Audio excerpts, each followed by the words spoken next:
What's up everyone, Danny Lightning here. Today we're going to talk about why your average person's probably going to want to run a dynamic microphone instead of a condenser. Now if you have the right type of room, the condenser may be the better choice, but for most people I think dynamic is the way to go, and this is why. But first, make sure you're listening on a really good set of headphones so you can hear every little detail, and hey, don't forget to like and subscribe guys, thank you. Generally in my opinion, condensers are normally better microphones, but for your average person, there's many reasons why this may not be the right choice, and we're going to cover that in this video. Now, the main problem with a condenser microphone is it tends to pick up everything. It's basically designed so you can have it like kind of, 6, 8, 10 inches away from your mouth, but you got to crank the gain up. It picks up every little sound in the room. You can hear your clothes rustling, you can hear people in the next room talking. You can hear your air conditioner, your heater, any little teeny noise, you're going to hear it. Like Mike Delgado once said, on a condenser microphone, you can hear a mouse fart in the next room. Now, this is where the really big problem comes in with a condenser microphone. If you're in a room that's echoey, it's going to pick up all the reverb. It can sound absolutely horrible. When you talk, your voice projects out, it projects up, down, sideways, left and right. It hits the computer screen in front of you. It bounces to the back of the room, hits the walls, comes back forward again, and then all comes back into your microphone. And you can hear all the unwanted room reflections, which is a very bad thing. Now with a dynamic microphone, more like this one, is designed to be closer to your mouth, which means the volume of your voice going into the microphone, since you're so close to it, is much louder than the volume of all the room sounds and the things around it, meaning your voice is going to be mainly what it picks up compared to the room sounds. So for your average person who's not in a good treated room, the dynamic microphone is probably going to be your best bet. Now, there are some times where a condenser may absolutely be 100% necessary. Now, if you're a professional voice actor, you're probably going to want to use a condenser microphone because it picks up every single little teeny detail.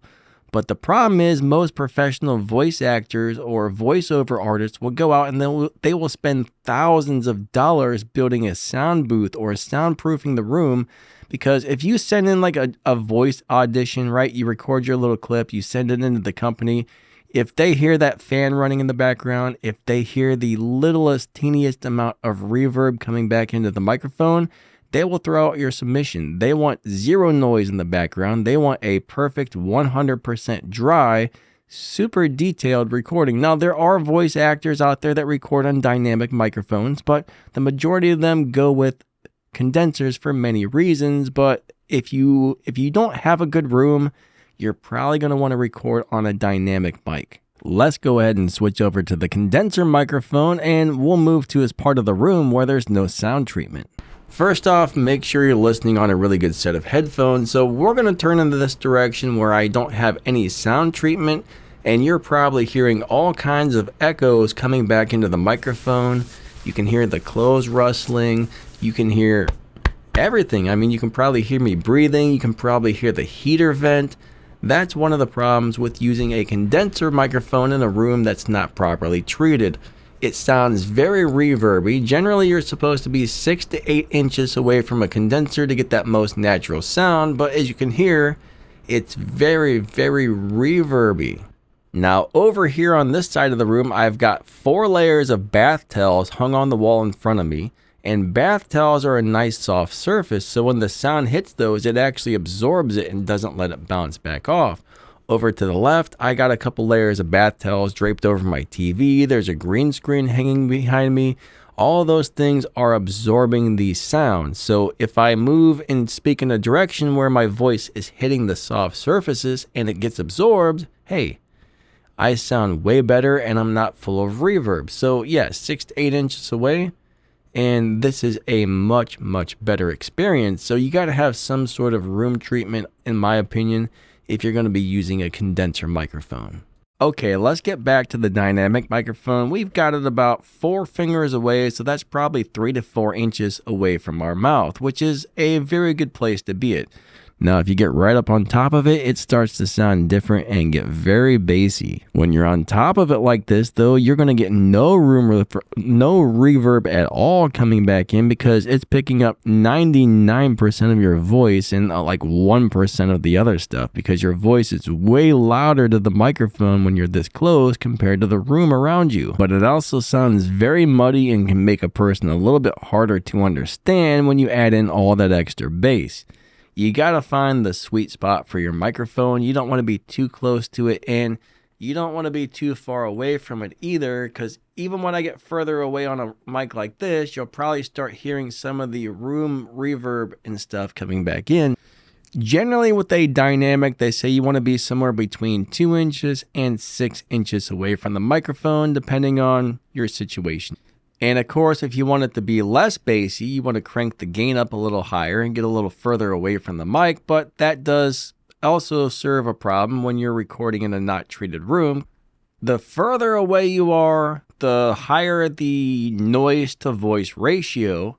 Basically, the further away my voice is, the microphone's not picking up as loud. So that makes the room noise louder. So if there's a fan running, there's a heater going, if there's anything in the background, there's unwanted room resonance, room reflections, reverbs, all that stuff is more likely to come back into the microphone as you get further away from it. And less of it always comes in when you get closer. So you got to find the sweet spot, right? You got to find the sweet spot for the amount of room noise to voice noise ratio. Hopefully that will help you decide whether or not you think you should get a condenser or a dynamic. Remember, the other problem with the condenser is you'll hear people talking outside, people talking in the other rooms, people shutting doors in the house. So if you're not recording in a soundproofed room, and there's a difference between sound treatment and soundproofing. Sound treatment generally means you're putting stuff on the walls to get rid of the reflections and get rid of the reverbs. And soundproofing means you're doing that along with getting rid of all outside noises. So like if I'm running my condenser microphone and somebody walks up in the room behind me and shuts the door, I can hear that door shut through my microphone. If somebody in the house is talking, I can hear them talking in the next room on the condenser. So those are all things you got to think about. If you've got the right room, guys, condenser mics are phenomenal. I love them. They're more natural. They're more detailed. But when recording in a bad room, the condenser might just completely ruin your recording. And that's why I truly feel your average person is going to be better off with a dynamic microphone over a condenser. And just be careful getting too close to it because not everybody wants that really bassy, deep, dark, muddy sound you get when you get that proximity effect going. So find the sweet spot, right? Now, personally, I love the bassy proximity effect like you're hearing now.